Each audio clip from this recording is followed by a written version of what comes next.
Hoje vamos ler o capítulo 4 do livro Revisitando as Psicologias da Epistemologia Ética, das Práticas e Discursos Psicológicos, por Luiz Cláudio Figueiredo. Capítulo 4: Ética, Saúde e as Práticas Alternativas. Introdução: Ética, Moral e Saúde. O âmbito da ética. O termo ética, usado como adjetivo, como por exemplo nas expressões conduta ética ou dimensão ética da existência humana, nos remete espontaneamente e sem precisar de muita reflexão ao âmbito das relações de um indivíduo com outros indivíduos. Como se verá a seguir, estes outros podem, em certas circunstâncias, ser indivíduos não humanos, como animais e plantas, e mesmo aspectos não individualizados e inanimados do mundo, como as terras e águas dos ambientes naturais. Em acréscimo, o termo sempre aparece implicar a consideração de princípios, valores, normas de ação e ideais. Ou seja, não se trataria apenas de considerar as relações no que tem de necessárias, naturais ou eficientes, mas de atentar para sua conveniência e legitimidade diante dos valores e normas acima referidos. Finalmente, a dimensão ética engloba todas as considerações acerca das metas da ação humana, não se restringindo, portanto, à consideração da adequação de meios afins. Diferenciando-se, assim, do âmbito de competência do conhecimento técnico, no entanto, todas essas determinações ainda não dão conta da dimensão ética. Falta dizer que, tanto na escolha e na avaliação das metas legitimamente desejáveis, como na escolha das formas legítimas da ação interativa, estará em jogo não apenas ou principalmente a sobrevivência do agente, como a sua imagem e a sua estima diante dos outros e diante de si mesmo. Efetivamente, há sempre uma reflexividade, uma relação de si para consigo, um autocomprometimento do sujeito, implicados na conduta ética. Já quando se fala de ética como substantivo, como por exemplo na expressão a ética dos políticos brasileiros, estamos nos referindo em geral, em padrões implícitos e ou aos códigos explícitos que prescrevem ou proíbem determinadas condutas. Nesse caso, o termo ética está sendo usado como sinônimo de moral. Contudo, além dos códigos e padrões implícitos de moralidade, a ética dos políticos brasileiros também inclui os modos de implicação e obediência dos sujeitos. Duas pessoas podem compartilhar os mesmos códigos, ou seja, ter as mesmas noções de certo e errado, e, não obstante, agir de formas muito diversas em função de diferenças no modos de serem e de sentirem submetidas. E se sentirem submetidas. Isto é, de se sentirem obrigadas a exercer sobre si mesmas um certo domínio em nome dos padrões adotados. No âmbito das culturas, igualmente, há ethos mais rígidos e outros mais frouxos em termos das exigências de obediência impostas ao sujeito e das formas de relação consigo exigidas. Finalmente, a ética é uma parte da filosofia encarregada de refletir e elaborar argumentos acerca dos fenômenos anteriormente mencionados. Essas elaborações visam, via de regra, explicitar o sentido, proveniências e implicações da dimensão ética da existência humana, situando a ética no contexto de uma antropologia filosófica e, eventualmente, sistematizar e justificar racionalmente um determinado código ou padrão de conduta, um determinado quando de normas e valores e uma determinada postura a ser ensinada ou exigida dos sujeitos. Não sou filósofo.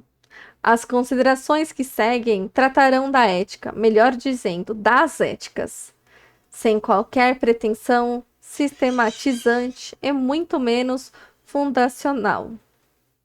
Quanto às dimensões histórica e antropológica das éticas, arriscarei, contudo, algumas ideias. A variedade e a eficácia das éticas. Antes de prosseguir, todavia, convém ainda que se diga nessa introdução que, tomada no segundo sentido acima aludido, adietos, não há uma única ética no sentido de um padrão implícito e consuetudinário de moralidade ou de um código explícito de prescrições e ou proibições, comum a todas as culturas e épocas, comum a todas as formas de subjetivação, é justificável num plano de racionalidade absoluta e transhistórica. Mesmo a ética dos políticos brasileiros é uma evidente generalização que provavelmente não dá conta da variedade de éticas efetivamente em ação entre eles, de cultura para cultura e de época para época. Podem variar os padrões implícitos e os códigos. Eles, de fato, variam em relação tanto aspectos da conduta, ou mesmo das intenções a serem considerados e colocados sob controle, como 2. As formas de impor e exigir obediência aos sujeitos e de punir eventuais transgressões. Assim sendo, variam também os modos de sujeição dos indivíduos aos ditames morais e, consequentemente, a forma e a intensidade dos esforços de autotransformação dos homens no rumo eticamente exigido. Poderemos, então, acompanhando Foucault, afirmar que as éticas não só refletem diferenças nos modos de subjetivação, mas participam da constituição das subjetividades. Em outras palavras, podemos ver as éticas como dispositivos ensinantes e de subjetivação. Elas efetivamente sujeitam os indivíduos, ou seja, ensinam, orientam, modelam e exigem a conversão dos homens em sujeitos morais historicamente determinados. A ética e o habitar sereno e confiado. No entanto, ao longo de todas as variações, poderemos também dizer que as éticas têm em comum algo a ver com habitar o mundo. Já no plano etimológico, ethos, o objeto da ética tomada como reflexão ou teoria, se refere tanto aos costumes e hábitos como à morada. Na verdade, hábitos como a morada, hábitos e habitações compartilham a mesma raiz. O homem é arremessado no mundo que ele não escolheu. E aí, ele é como a abertura ao que deste mundo lhe vem ao encontro, ou seja, ele existe no sentido preciso de ser fora de si mesmo, de ser o seu fora. Vale dizer, de ser no mundo. Nessa expressão, no mundo, não indica um lugar em que se é, mas o próprio modo de ser do homem. Que se pense no recém-nascido e se terá a imagem exemplar deste ser incompleto, vulnerável, dependente e padecente. Por sua vez, o mundo, na verdade, deve ser pensado antes de mais nada como que se abre e dá a ver para este ser, ou humano, que se define exatamente pela e como abertura é incompletude. Ora, Sustentar-se nesse existir no mundo é só assim se existe. Exige um espaço de separação e recolhimento, de proteção, que não encerre o existente em uma cláusula, mas lhe ofereça uma abertura limitada, portas e janelas, a partir da qual sejam possíveis encontros, saídas e entradas, em que se reduzam os riscos dos maus encontros, dos encontros destrutivos e traumáticos, portas e janelas por onde uma verdadeira alteridade possa insinuar-se e eventualmente impor-se. É claro que uma casa, qualquer feitio, ela tome em qualquer nível de sofisticação que seja construída, pode ser concebida como um aparelho para morar ou mesmo como uma obra de arte, um monumento a ser apreciado de fora.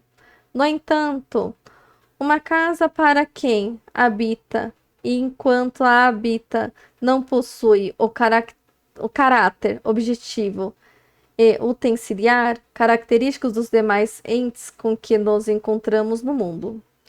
A casa, a morada, a habitação tem como o próprio mundo uma natureza pré-objetal e não utensiliar. Ela é como o quê? Uma parte do mundo, mas exatamente aquela parte em que podemos nos sentir relativamente abrigados. Nela, a abertura tem alguns limites. Pois bem, considerar o ethos como casa, instalação, é ver nele, nos valores, nas posturas, nos costumes e hábitos, algo equivalente à moradia de onde podemos contemplar a uma certa distância as coisas lá fora. Como a casa organiza o espaço e gera uma série de diferenciações internas e externas, costumes, organiza o nosso espaço e nosso tempo, onde podemos cozinhar e nos alimentar sossegados, onde podemos gerar e criar uma família, onde podemos conviver com os familiares e receber a visita de estranhos, onde podemos tratar de nossos males e, mais que tudo, repousar. Ética, morada e saúde. Nessa medida, há uma estreita vinculação entre o habitar sereno e confiado, proporcionado pela casa, e a saúde. Se pensarmos que a saúde, para além de qualquer critério médico ou psicológico, pode ser vista como usufruto do corpo e da mente. Não será difícil reconhecer que somente quando se tem um espaço privilegiado de moradia é possível despertar no corpo e na mente toda a sua capacidade de fruir, trabalhar e pensar. O habitar sereno e confiado é condição do gozar, ou seja, experimentar o corpo como fonte de prazer, livre dos riscos e das incertezas da sobrevivência, imerso nos elementos selecionados de que despreocupadamente vive e se nutre o homem: o ar, o sol, a terra, as águas, seus produtos, etc.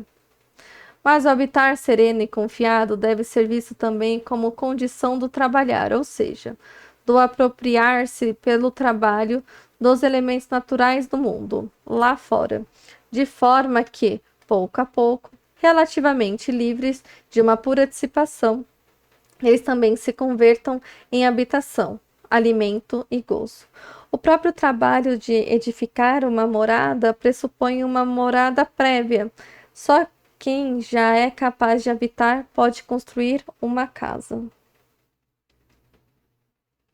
Finalmente, é no relativo distanciamento dos acontecimentos do mundo lá fora, propiciado pela habitação, que podemos desenvolver nossas capacidades cognitivas, tanto na via do conhecimento representacional, calculador e científico, como na do jogo e da criação de uma família, criação artística, como na meditação filosófica. Assim sendo, o habitar sereno e confiado É também a condição do pensar, do representar, do brincar e do experimentar, exatamente porque o abrigo da casa nos dispensa uma acolhida que dispensa qualquer representação. Também neste sentido, a casa liberta.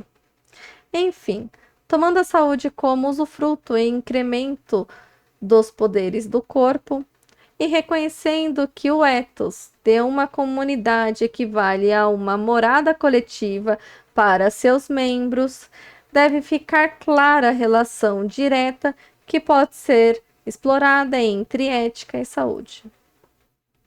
Poderíamos também chegar a resultados semelhantes, tomando como ponto de partida a psicanálise, principalmente a psicanálise desenvolvida pelo grupo independente da chamada escola inglesa e pela psicologia do self, cujas afinidades com a filosofia heideggeriana já foram assinaladas em outros lugares. Estudos psicanalíticos, daí provenientes, nos revelam como o desenvolvimento psíquico de cada indivíduo exige que, nos inícios de uma existência individual, a criança seja acolhida e tenha a oportunidade de uma inserção pré-objetalizada e pré-representativa no mundo, o que Balint denomina de amor primário, e Margaret Little de unidade básica. A mãe como um ambiente facilitador. Na denominação de Winnicott, ou os pais como self-objetos, segundo a terminologia de Kohut, ou segundo Bolos, como objetos transformacionais, remetem-nos a esta condição em que os outros ainda não estão plenamente diferenciados na sua alteridade, mas ao contrário, cuidam da criança como se fosse uma parte dela mesma. As obras desses autores mostram também que experiências dessa natureza continuam ocorrendo durante todo o processo normal do desenvolvimento ao longo de toda a vida. Há sempre ocasiões em que partes do ambiente social e físico nos oferecem gratuitamente um certo resgate dessa relação primária com o entorno. Em contrapartida, a ausência precoce dessas experiências que dão ao indivíduo a quietude do centro, nas palavras de Margaret Little, deixa marcas profundas no processo de desenvolvimento, embora, naturalmente, seja o destino de todos nós o enfrentamento de situações de maior diferenciação, isolamento, responsabilidade e risco. Contudo, é somente a partir de um primordial sentir-se em casa que se criam as condições para as experiências de encontro da alteridade e para os consequentes acontecimentos desalojadores. Entre as partes do ambiente que, num processo normal, continuarão sempre a exercer, no nível pré-reflexível, essas funções protetivas, sustentadoras, acolhedoras, que nos oferecem renovadamente a quietude do centro. Ressaltamos as moradas e as habitações, seja as casas materiais, de madeira, pedra, tijolos ou mesmo papelão. Sejam as moradas simbólicas, vale dizer, as proporcionadas pelo ethos, uma ética, na verdade, institui uma troca regulada de afetos e obrigações recíprocas entre os indivíduos. E é esta reciprocidade que permite que cada um possa, dentro de certos limites, contar com a presença de alguns outros em maior ou menor número, dependendo do contexto sociocultural, como self-objetos, em algumas circunstâncias. Mais que isso, a reflexividade implicadas nas éticas, ou seja, a ênfase mais ou menos intensa, mas nunca desprezível, nas relações de si para consigo, faz com que partes de um indivíduo possam assumir, com alguma autonomia e diante dele mesmo certas funções antes exercidas pelos outros. Estas partes podem também construir artefatos culturais com essa finalidade. Poderemos dizer, então, que o sujeito ético pode desenvolver a capacidade de edificar sua própria morada com uma relativa independência. Mas, diante desse trabalho, veremos que sucede quando a morada simbólica dos etos entra em colapso. As formas históricas da subjetividade e do habitar. Não tenho aqui a pretensão nem as condições de traçar uma história da ética, seja no sentido de uma história dos etos, seja no de uma história dos sistemas filosóficos que tentaram sistematizar e justificar racionalmente valores, posturas e hábitos.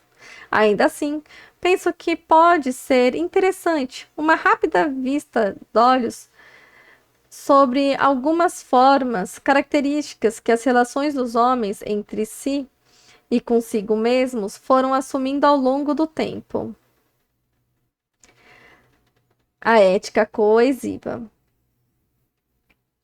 O testemunho de antropólogos dedicados aos estudos de culturas primitivas e de arqueólogos, historiadores e filósofos dedicados aos vestígios arquitetônicos, utensiliares e literários de civilizações arcaicas nos ensina um pouco acerca do ethos das chamadas civilizações fechadas.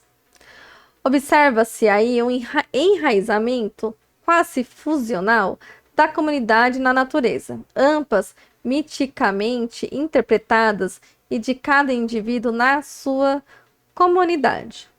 O mundo e a ordem da família ou do clã se confundem. Nele e nela, as posições de cada um estão perfeitamente definidas, deixando um reduzido espaço para uma individualização singularizada. Destacar-se como indivíduo numa sociedade assim, assumindo, por exemplo, a estatura de um herói mítico ou de um mago, implica, de certo, numa relativa separação. Contudo, nesse estado de isolamento, esses superindivíduos superam os demais exatamente na efetivação dos mesmos ideais coletivos: corpo, vestes, casa e mundo, e seus vários objetos, narrativas, rituais e atividades cotidianas estão perfeitamente entrelaçados e integrados a um mesmo sistema de compreensão e ação. No centro dessa ordem, os espaços, tempos, personagens, gestos e falas sagradas, em que a realidade se mostra verdadeiramente, em torno dos quais se estende a trama de sentido, para lá dessa ordem é o caos. Transgredi-la é sair do mundo e ser tragado pelo caos. É marginalizar-se e eventualmente morrer simbólica e fisicamente. O risco da transgressão é tanto mais pavoroso porque seus efeitos incidem não apenas sobre o transgressor individualmente, mas sobre a comunidade de que é membro. Em compensação, obedecer é da natureza mesma dos seres humanos, animados e inanimados. Já que a separação entre cultura e natureza não pode ainda aí ser explicitada. É por isso as aspas em obedecer, já que, a rigor, o que se dá naturalmente dispensa comandos e obediência. Tudo é natural para quem assim vive. Tudo é cultural para quem, de fora, observa e analisa. Um ethos coesivo domina esse estilo de vida, englobando sob o mesmo teto os seres humanos, os animais, as plantas e as forças da natureza, dispensando todos de qualquer esforço reflexivo mais nítido em torno do que fazer e de como fazer. Ao mesmo tempo, o que não pertence a essa morada é uma abertura para o nada. É mais um excluído, a exclusão ela própria. Daí a necessidade de se fechar para o lá fora e de destruir as vias que dariam acesso a ele. Daí o pavor e, frequentemente, o ódio ao estrangeiro. Daí a necessidade de exorcismo.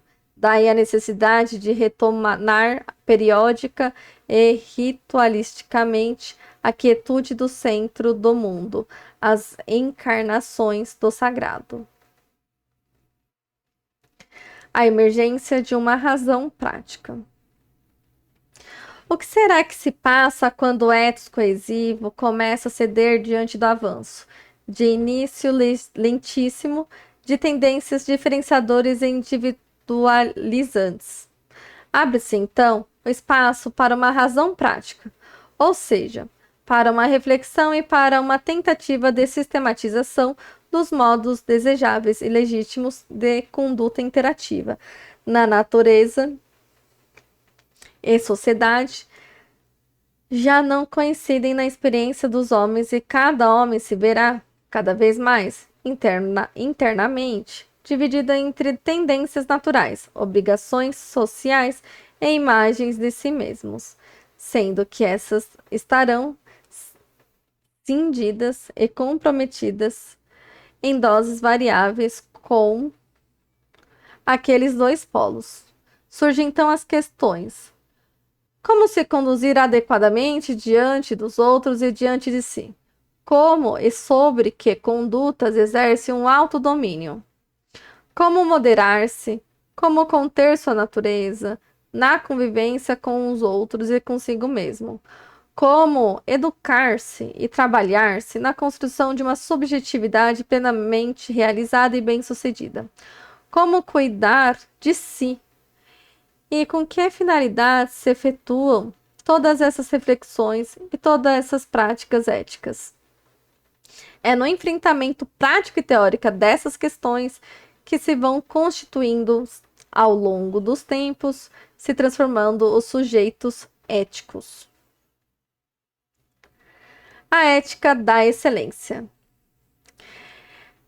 Em muitas sociedades e épocas, perguntas dessa natureza ainda podiam ser respondidas tomando-se como pressupostos as posições dos sujeitos na trama social em que existiam, com seus status e papéis institucionalizados.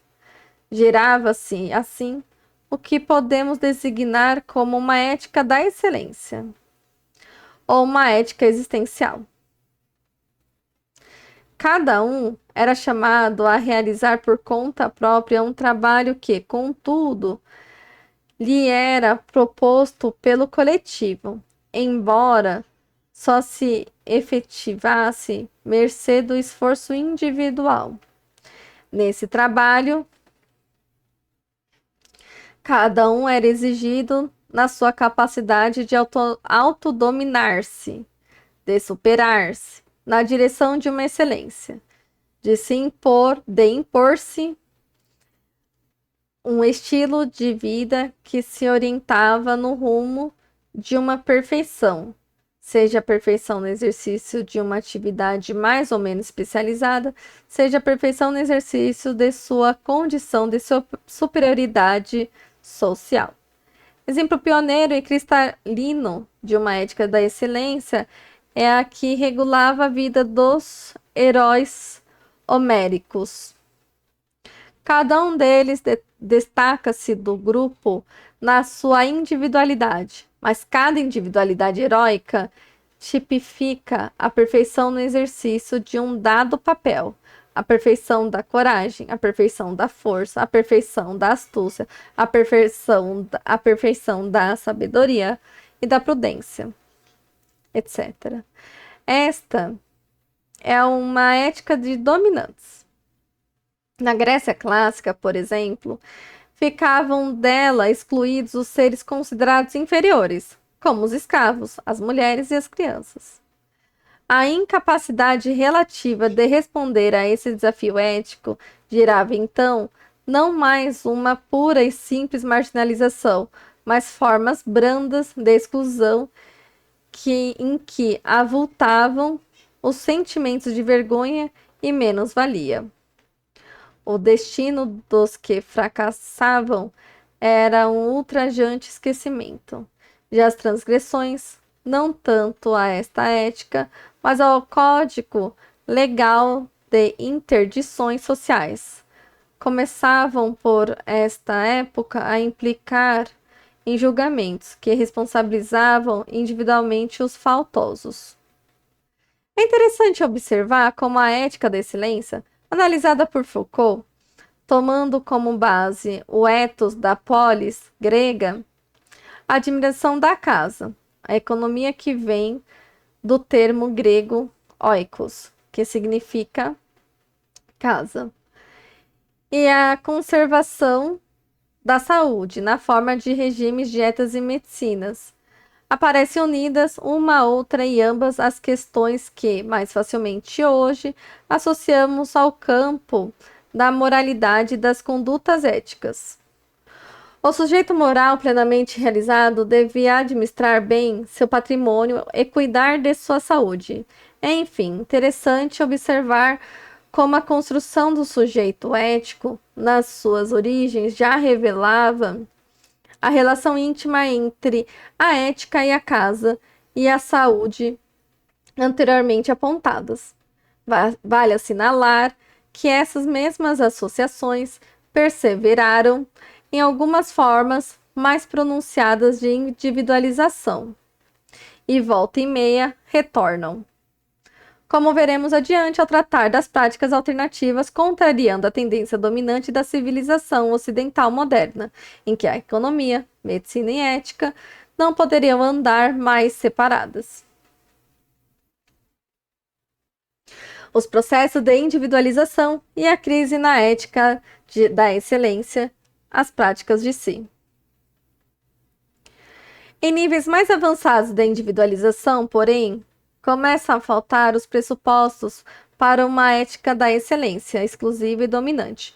Embora, como veremos depois, existirão mesmo em sociedades fortemente individualistas espaços e tempos em que uma ética da excelência conservará algum vigor.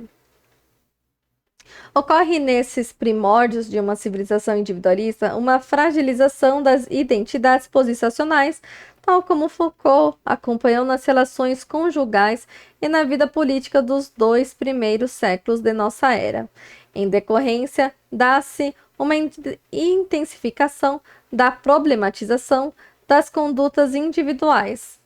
O resultado foi o surgimento do que o Foucault denominou de cultura das práticas de si, dos cuidados do sujeito consigo mesmo, autotestes, provações, exames de consciência e uma atenção vigilante à vida psíquica transformaram-se nas vias régias da sujeição do indivíduo aos seus próprios cuidados.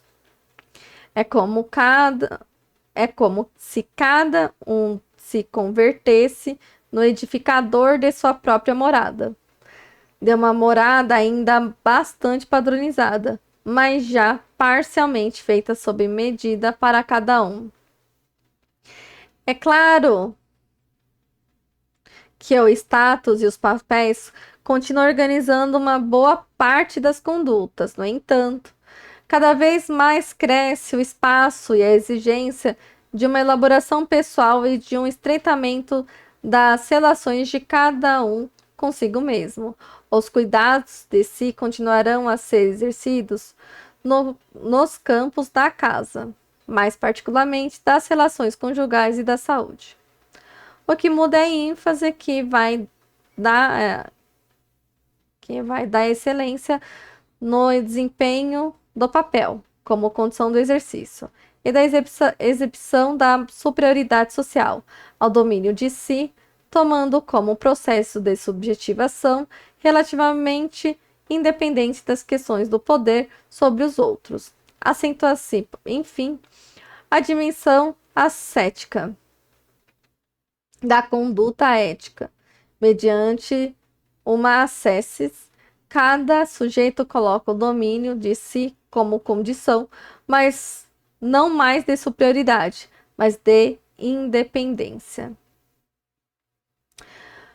O individualismo e a emergência das éticas da eficácia. Podemos agora dar um pulo para a sociedade em que o indivíduo não só teve a permissão, como a obrigação de se constituir como sujeito ético mediante um cuidado de si intenso e permanente, mas em que este processo veio a carecer quase que completamente de uma base coletiva, consensual e tradicional na definição das metas e das formas legítimas da ação. São situações de desenraizamento profundo, tanto das sociedades em relação às suas condições naturais, como os indivíduos em relação às suas comunidades. Será possível, desde então, as coletividades humanas começaram a tratar a natureza de uma forma puramente teórica e técnica, e a natureza despida de qualquer sentido que não seja o de fonte de matérias-primas a serem conhecidas, dominadas e exploradas. Simultaneamente, os indivíduos puderam começar a lidar com a sociedade em geral e cada um com todos os outros de uma maneira estritamente utilitária e mercantil. É natural que, nesse contexto, o espaço de exercício de uma razão prática e de renovados e muito intensos cuidados de si tenham se ampliado imensamente, ao mesmo tempo em que as condições desses exercícios tornavam-se excessivamente problemáticas. Por um lado, assiste-se aí a subjetivação e a individualização dos ideais, valores e normas que perderam toda a aparente objetividade que antes lhe era assegurada no plano de um consenso e de uma tradição. É como se, repousando apenas nas subjetividades individualizadas, as éticas não pudessem aspirar a nenhuma universalidade e a nenhuma racionalidade. Seriam moradas rigorosamente individuais e, no máximo, familiares. E mesmo isso, apenas enquanto a família ainda conservasse um pouco daquela coesividade, já perdida no plano macrosocial. Contudo, mesmo numa sociedade individualista, os indivíduos não vivem sozinhos. Ao contrário, costumam multiplicar-se nessas condições as possibilidades e as necessidades de interação entre indivíduos que, às vezes, nem se conhecem, nem jamais se verão. Quantos elos há, por exemplo, entre produtores e consumidores numa sociedade moderna de mercado internacionalizado? Isso significa que alguma morada coletiva precisa ser construída, ou à força ou por livre consentimento dos indivíduos. Instaura-se, então, nitidamente, dois campos éticos, dois etos. De um lado, o ethos da vida privada e familiar, ainda fortemente marcada pela coesividade e pelas posições, status e papéis familiares, determinados em geral pela idade e pelo sexo. De outro, o ethos da vida pública. Nesse campo, vai imperar o que, acompanhando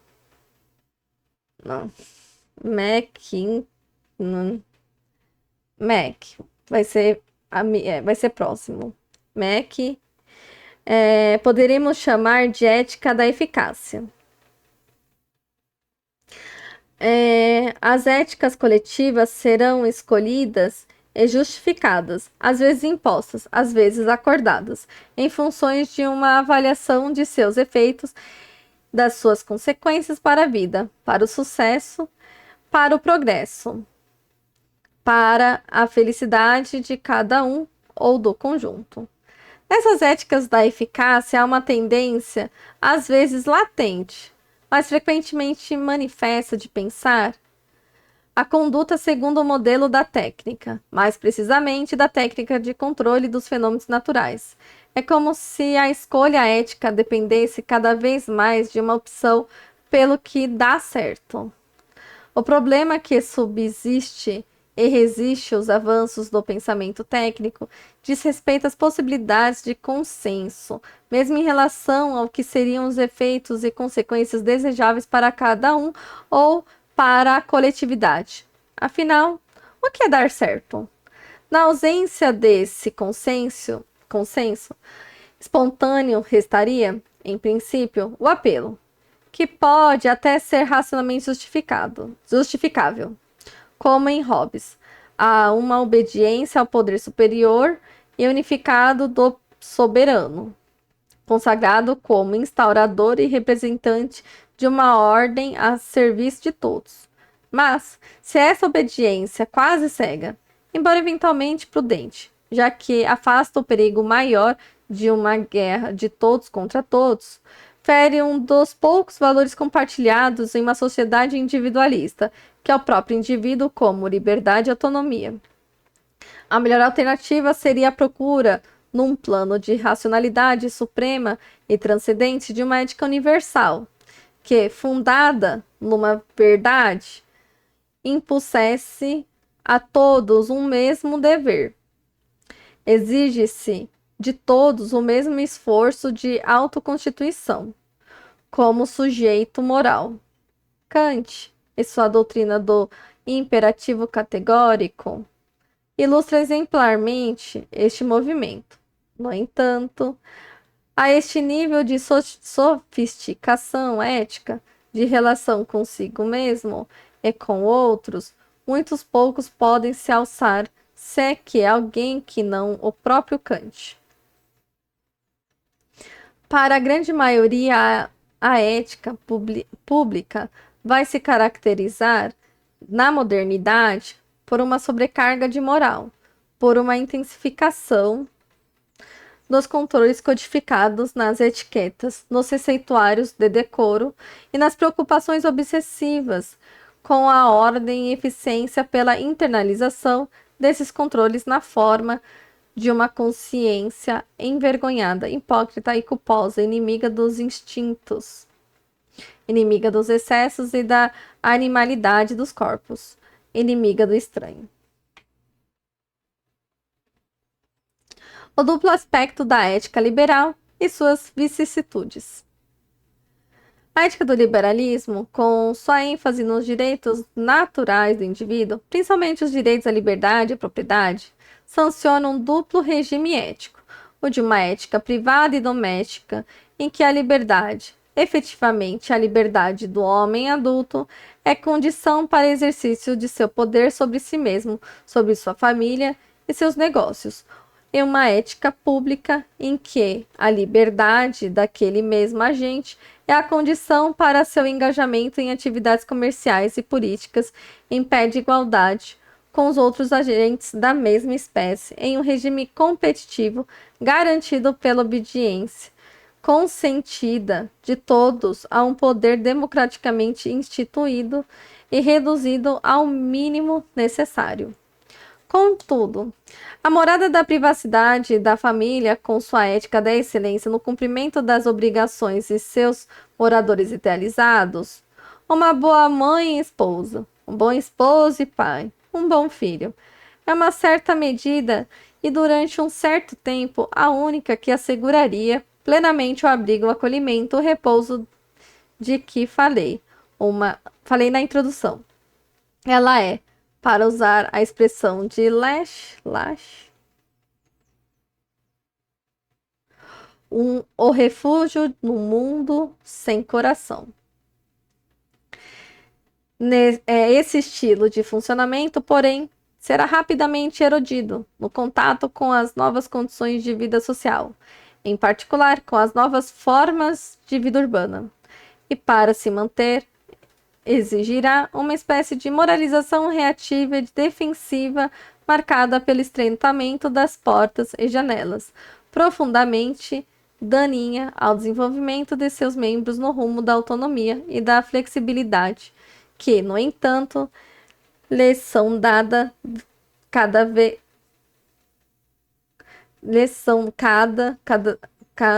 mais exigidas. A morada pública, por sua vez, mesmo em teoria, apenas parcialmente garante alguma proteção. Ela evitaria algumas formas mais contundentes de violência física. Ela garantiria uma certa paz social e alguns direitos individuais, mas ela não evitaria, por exemplo, o fracasso nos negócios, a falência, o desemprego, a miséria, o ostracismo, etc. Na prática, a situação é ainda pior. A morada oferecida pela ética liberal e, em grande parte, uma ficção que jamais ofereceu uma sustentação adequada aos indivíduos, mesmo aos dominantes, quanto aos dominados, às mulheres de todas as classes, aos trabalhadores dos campos e, principalmente, das cidades. A ética liberal não oferecia qualquer proteção, seja na vida pública, seja na vida doméstica e na privacidade. A ética liberal, por exemplo, jamais assegurou às classes trabalhadoras uma vida familiar e privada protetivas e sustentadoras. Ao contrário, o avanço da urbanização sob o impulso da economia de mercado destruiu massivamente as moradas e as famílias das classes trabalhadoras. Tornaram-se necessários vastos dispositivos da administração pública ou privada, como sistemas previdenciários, para dar esses indivíduos desgarrados e desamparados alguma segurança. A emergência e os avanços da ética disciplinar. Efetivamente, a marcha dos acontecimentos econômicos e políticos nos séculos XIX e XX tornou a ficção liberal cada vez mais precária e impôs modos de ordenação da vida pública, progressivamente mais restritivos e autoritários. Refiro-me ao crescimento das práticas disciplinares já perceptíveis para estudiosos do século XIX, como Tocqueville e Foucault, o que vieram ser as principais características do capitalismo tardio e da sociedade administrada. Tais práticas foram levadas às últimas consequências nos regimes totalitários de esquerda e de direita. É importante observar como as disciplinas, para além do que trazem mais óbvio, um arsenal de técnicas de controle, são mais que tudo modalidades éticas. Elas contêm um padrão implícito de ideais, normas e posturas em que ressaltam, por exemplo, as noções de unidade, ordem racional, economia, controle, eficiência, obediência, etc. A proliferação e aprofundamento das restrições e das intervenções disciplinares dos poderes públicos no âmbito das existências individuais frequentemente refletiram-se também no campo em que até ali vigorava a ética da excelência familiar. O pai, o bom ou o mal, conservava o pátrio poder, mas não lhe compete mais decidir a respeito da escolaridade básica e obrigatória de seus filhos, por exemplo. Em acréscimo, suas práticas disciplinares estão cada vez mais sob a jurisdição do Estado. Finalmente, é fácil perceber que esse campo da privacidade domiciliar tendeu a se restringir e a se diluir devido às transformações que incidiam diretamente na esfera doméstica e privada. A redução no tamanho e na nuclearização da família urbana e a instalação de um movimento predominantemente centrífugo na dinâmica familiar, a família orienta para fora seus membros, seja para se educarem, se tratarem, se realizarem, etc. Tornam os espaços e tempos domésticos extremamente pobres e desérticos, reduzindo sobremaneira a quantidade de recursos disponíveis para o acolhimento primordial dos moradores. A igualdade entre sexos é a redução das desigualdades entre faixas etárias e dos poderes paternos, ou seja, a relativa dissolução da estratificação hierárquica no seio da família, por mais saudados que sejam, não foram incondicionalmente saudáveis.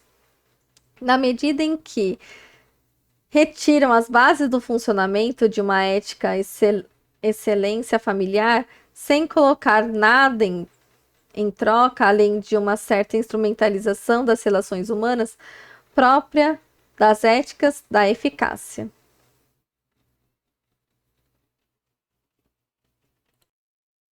A ética romântica.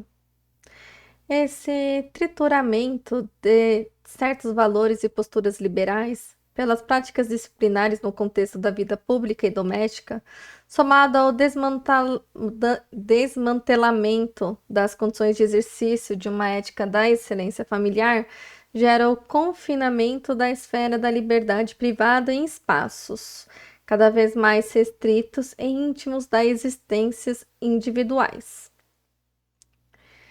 Espaço cada vez menos sustentados no plano das relações do indivíduo com os outros humanos e não humanos. Como respostas típicas a essas pressões, vamos encontrar, de um lado, o fortalecimento de um eixo axiológico romântico, com versões nostálgicas ou revolucionárias, mas sempre de índole restauradora. Nesse eixo se expressam as demandas de casa, demandas de integração no cosmos, de pertinência à comunidade, de participação na história, de enraizamento na natureza. A ética do sobrevivente é a desterritorialização. Numa contraposição absoluta a essas demandas expressas na ética romântica, irrompe como um fenômeno social a ética do sobrevivente, encarnada na figura denominada por Lesch de o mínimo eu. Este self, reduzido ao mínimo, vem a ser um personagem preeminente na cultura do narcisismo. Para compreender a posição deste eu mínimo, precisamos situá-lo no confronto entre os vértices liberal, disciplinar e romântico, e nos processos de desterritorialização daí intercorrentes. Efetivamente, apesar de todas as vicissitudes, a ética liberal não deixou de funcionar como um dos polos estruturadores das subjetividades contemporâneas, ou seja, ela continua fornecendo um padrão de condutas interativas legítimas, um sistema de valores, normas e ideias, e principalmente um modelo dos modos legítimos e desejáveis de relação consigo mesmo do indivíduo, tanto nas esferas públicas como na privacidade. Essa ética constitui o sujeito individual como unidade e soberania. Sucede, porém, que os homens contemporâneos encontram-se internamente repartidos entre este eixo romântico e disciplinar. Vale dizer, a questão contemporânea já não é a de cada um habitar uma casa própria, faltando a todos uma morada coletiva. O que se passa é que cada um está disperso entre 3 casas e, a rigor, não habita integralmente nenhuma. Nisso reside a mais radical e verdadeira experiência de desterritorialização. É dessa experiência que se alimenta a cultura do narcisismo, a ética de sobrevivente, do mínimo eu. É o fruto mais espontâneo dessa configuração. Não se trata, enfim, de falarem as condições de confiança intersubjetiva, tão precariamente assegurada pela ética liberal e hoje já tão fracamente defendida pela ética da excelência familiar, em rápido processo de extinção. A confiança que falta é a de cada um em relação a si mesmo, em relação à própria existência e continuidade, a própria capacidade de assumir uma história e fazer promessas. Um maciço investimento de si no si mesmo, sem passado nem futuro. Um investimento concentrado e excludente. Parece, então, ser a condição indispensável à sobrevivência física e psíquica do indivíduo. Já não lhe parece bastar uma casa fixa que o abrigue e defenda, por mais singular que seja, mas precisa de um casulo que ele, sem solo e verdadeira morada, possa carregar nas costas como personagem de O Turista Acidental. Ética, saúde e práticas alternativas. A falência das moradas disponíveis.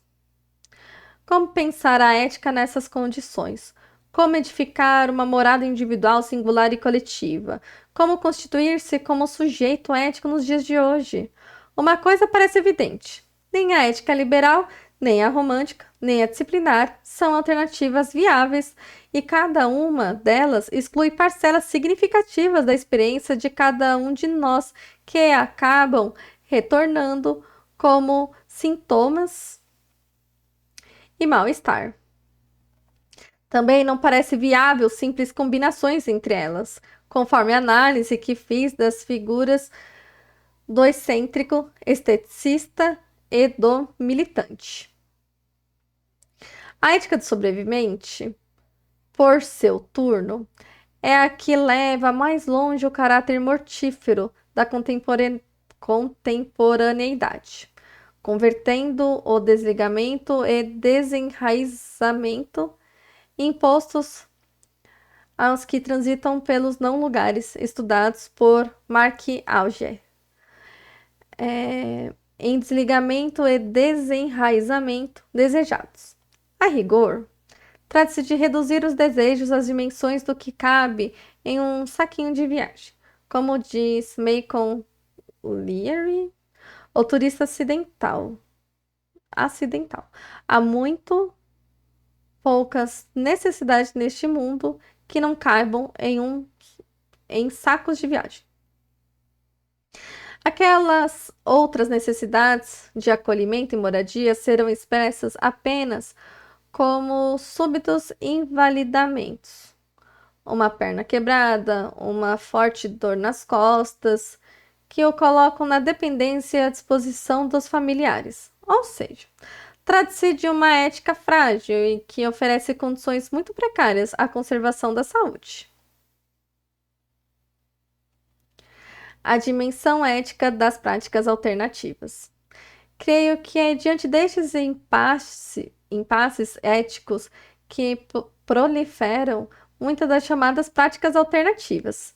De uma certa forma, em uma certa medida, elas são de fato alternativas às tendências dominantes da cultura ocidental, em que as questões reconhecidas como éticas pairam às léguas de distância das questões médicas, sendo essas concebidas como envolvendo apenas conhecimento naturais e técnicas curativas ou preventivas. Não é por acaso que muitas das práticas alternativas incidem diretamente nas questões da saúde sob a forma de dietas naturalistas, vegetarianas, macrobióticas, etc. Regimes de exercício físicos, ginásticas, caminhadas, corridas, antiginásticas, exercícios de respiração, yoga, massagem, etc. E medicinais, acupuntura, homeopatia, florais de Bach, exposição às pedras e cristais, alquimias, etc. Dada esta incidência, somos levados espontaneamente e sem muita reflexão a julgá-las em termos de conhecimentos naturais e eficácia técnica, segundo nossos padrões modernos de avaliação. A confusão aumenta porque muitos dos defensores dessas práticas procuram justificá-las apelando para evidências pseudos experimentais e adotando argumentos aparentemente comprometidos com a justificação racional dos processos e com a mensuração dos efeitos das intervenções. Nessa mesma direção trabalham certas escolhas conceituais, como da noção-chave de energia, presente em quase todo o complexo alternativo, e que permitem a estes discursos uma aparência de contato com o campo das ciências naturais. No entanto, penso que essas práticas em que se pesem estes namoros com o discurso cientificista e tecnológico, antes de mais nada dizem respeito às relações dos homens uns com os outros, com todos os elementos e forças da natureza e consigo mesmos. E é nessa dimensão que elas são de fato alternativas. Por exemplo, parece estar muito presente na maioria destes cuidados de si uma demanda de comunicação genuína, imediata e simpática, entre os indivíduos, entre cada um as forças e elementos naturais e entre cada um em si mesmo. Parece haver sempre, de forma manifesta ou latente, um projeto de restauração de uma certa harmonia, que se compare, por exemplo, o acolhimento que se recebe em uma consulta com um médico homeopata, com o que se verifica na consulta a maioria dos alopatas em atividade EVER-CA, delineado um conjunto completo de outros ideais, outras normas e posturas, que vão muito além das diferenças quanto aos procedimentos médicos no sentido estrito da palavra. Outras práticas alternativas concernem menos diretamente a saúde. Embora essas distinções aqui não façam muito sentido, mas nem por isso pertencem menos ao campo da ética.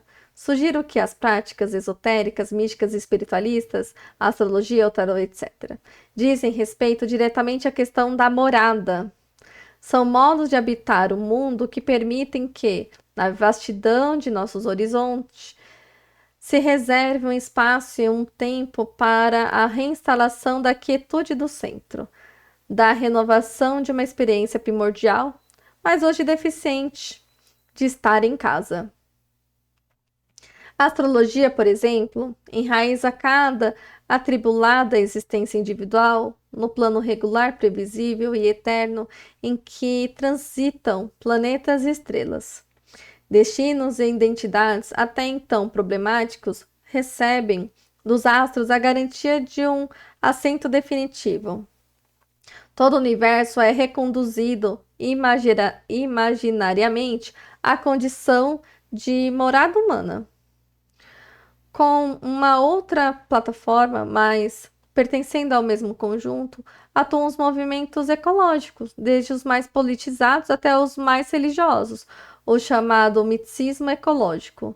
Eles propõem, ao mesmo tempo, uma crítica às relações dominantes do homem ocidental com a natureza, marcadas por exploração e ganância, e novos modos de contato. Estes modos, mesmo quando pretendem se basear em conhecimento científico, vão muito além da ciência e se efetivam, na verdade, como novas formas de subjetivação e eticidade, como novas possibilidades existenciais.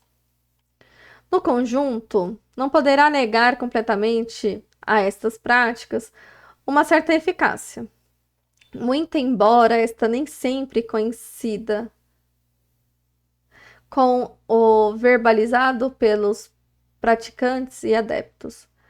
Elas podem ser eficazes, contudo, no plano da constituição das subjetividades, a esta altura, não devemos nos surpreender que esta eficácia possa ter, inclusive, incidências diretas no plano do bem-estar e no da saúde física ou mental. Problematizando as práticas alternativas. Não obstante, seria, creio eu, ingênuo acreditar que qualquer uma dessas práticas alternativas esteja qualificada para oferecer ao homem uma nova morada condizente com os desafios da civilização contemporânea. Esta posição crítica, porém, nada tem a ver com a epistemologia ou com a metodologia científica. Não será em nome da ciência que me agradará posicionar-me criticamente diante dessas práticas. Para esclarecer este ponto, um confronto com o campo do conhecimento e das técnicas oficiais da psicologia pode ser elucidativo. Práticas alternativas e práticas oficiais no campo psi. Comentários finais. Embora muitas das práticas alternativas digam respeito à saúde física, e apesar de nesse campo os confrontos com as medicinas poderem ser muito violentos, há algo nas práticas alternativas que inevitavelmente as conduzem a um embate muito mais direto com os conhecimentos e técnicas psi. Os confrontos com as medicinas científicas. Uma das características das alternativas, mesmo quando visam diretamente o corpo, é a de não operar uma cisão muito acentuada entre o corpo e a mente. Por exemplo, dietas alternativas não visam apenas saúde somática, mas também saúde psíquica. As próprias noções de harmonias e de energias de que falava anteriormente ajudam a desfazer uma barreira muito nítida entre os dois domínios. Com isso, estas práticas alternativas podem ser, mais facilmente, desqualificadas como charlatanice pelo discurso médico oficial que, de acordo com suas bases na filosofia da modernidade, separa nitidamente os dois campos. Há, inclusive, um discurso médico tolerante que afirma que, no tratamento de doenças graves e mortais, a medicina oficial é imbatível, mas, para doenças crônicas permanentemente incômodas e parcialmente imaginárias, as medicinas alternativas podem ajudar. No primeiro caso, estaremos diante de uma doença puramente somática, a exigir um tratamento sério e científico. No outro, diante de uma somatização. É como se dissessem, para uma doença imaginária, uma medicina de mentirinha. Os confrontos com as psicologias ditas científicas. No que concerne a maioria dos conhecimentos psicológicos, a situação é muito diversa. De uma certa forma, quase todas as psicologias contemporâneas são efetivas ou potencialmente alternativas à cisão corpo e mente. Em acréscimo, todas ou quase todas mobilizam processos e geram efeitos que concernem a dimensão ética da existência, reproduzindo velhas formas ou instituindo formas novas de relação com os outros e consigo mesmo, possibilitando assim, eventualmente, novos modos de estar no mundo, novas instalações do humano.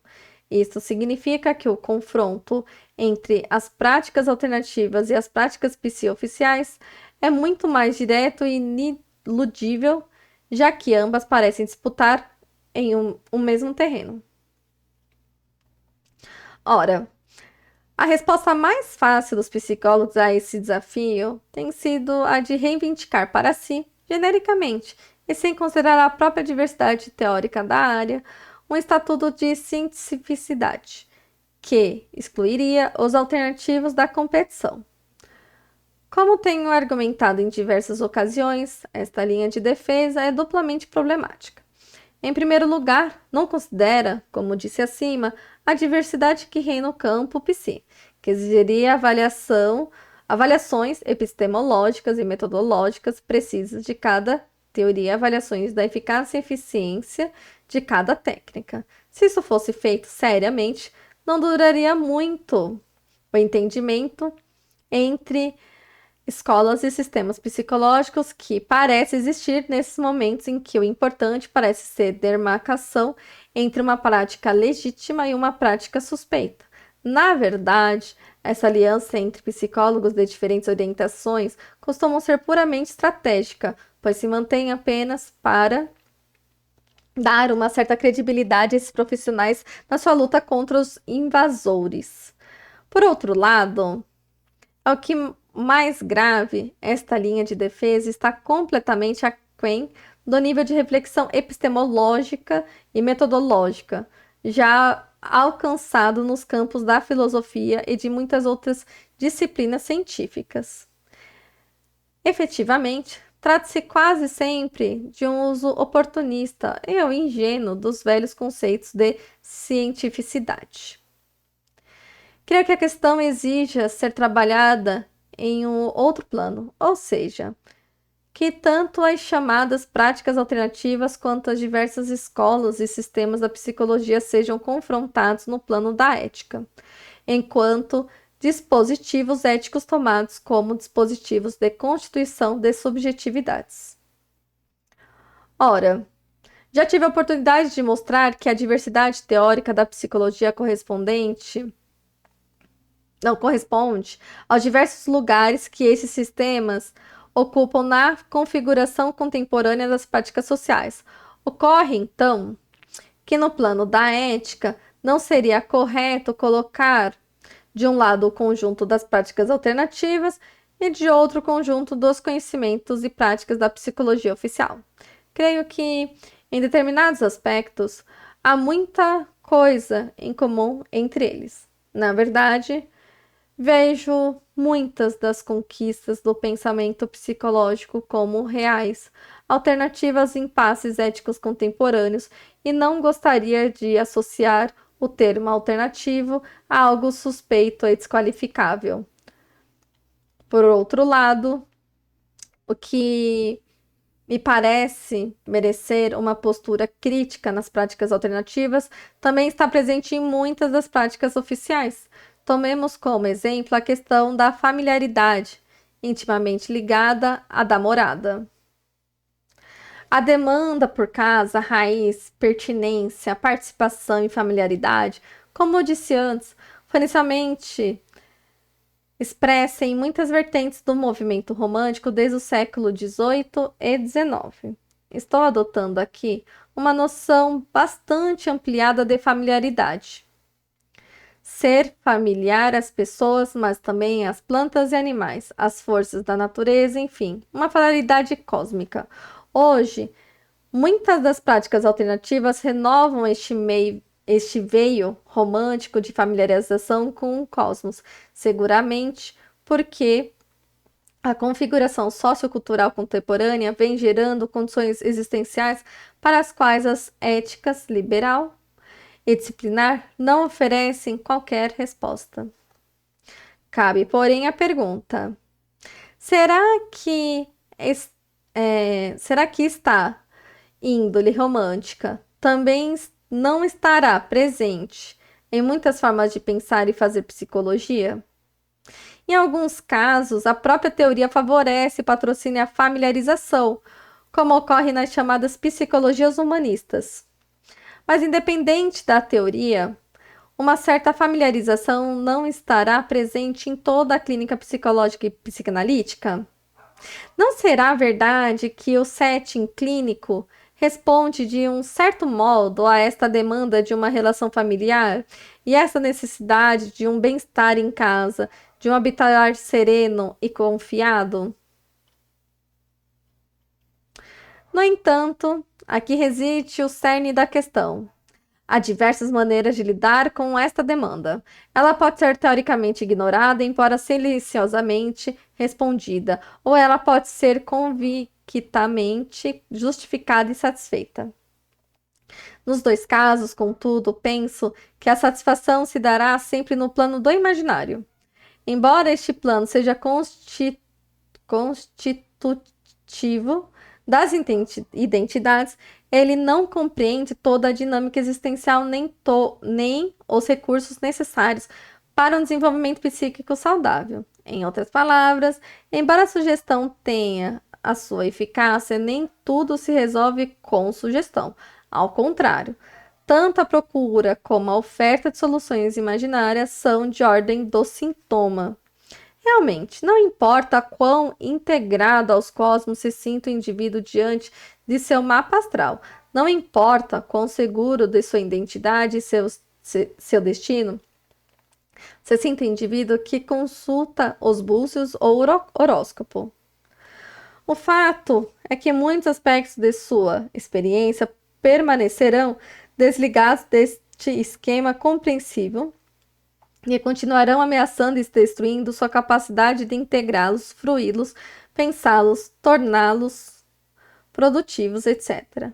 Por exemplo, o próprio modo, fundamentalmente experimental e instrumental, de escolher, comprometer-se e lidar com essas crenças e práticas alternativas revela, bem como mostrou Luiz Eduardo Soares, a presença subterrânea entre os seus adeptos de um padrão moderno, subjetivista e individualista, de conduta, característico exatamente daquela ética da eficácia, e que as práticas alternativas procuram dar respostas e soluções. Em outras palavras, ethos familiarista.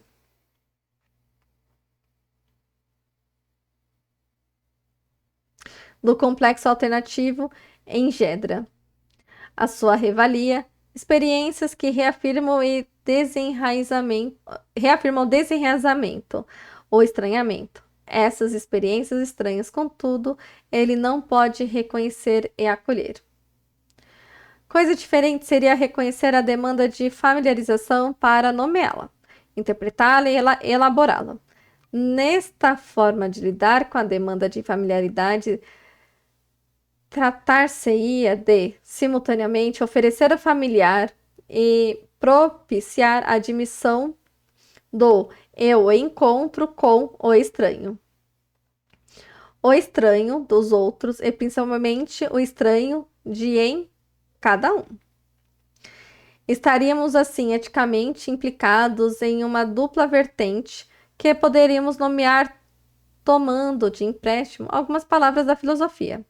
Serenidade, de Heidegger, o habitar sereno e confiado como condição para a abertura e o encontro. Amor facti, de Nietzsche.